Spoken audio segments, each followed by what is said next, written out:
BRS పై TPCC working president Jaggareddy hot comments చేశారు. మరో 3 ఏళ్లు కాంగ్రెస్ ప్రభుత్వమే ఉంటుందని ఆయన మళ్లీ గెలిచేది కాంగ్రెస్ అని అన్నారు. బీఆర్ఎస్ మళ్లీ అధికారంలోకి రాదన్న జగ్గారెడ్డి ఆ పార్టీలో వాళ్లలో వాళ్లే కొట్లాడుకుంటున్నారని కామెంట్ చేశారు. మరోవైపు తన రివ్యూ మీటింగ్లకు వచ్చే అధికారులు ఎవరూ భయపడొద్దని, పై అధికారులు ఏమైనా అంటే తన పేరు చెప్పాలని అధికారులతో అన్నారు. తాను కులం పేరుతో వచ్చిన నాయకుడిని కాదన్న జగ్గారెడ్డి రాత్రిళ్లు జెండాలు కట్టి పగలు ధర్నాలు చేసి నాయకుడయ్యానని చెప్పారు.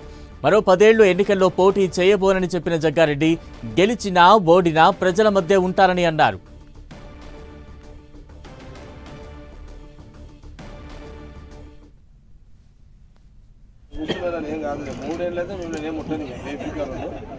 మూడేళ్ళ తర్వాత మళ్ళీ మా గవర్నమెంట్ వస్తుంది కాబట్టి మళ్ళీ నేను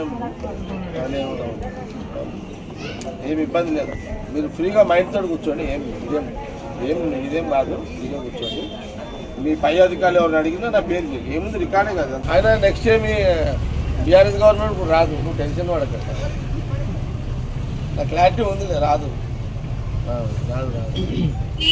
వచ్చేటప్పుడు ఆల్వాలే కొట్లాడుతున్నారు, గవర్నమెంట్ రాదు. ఓకే.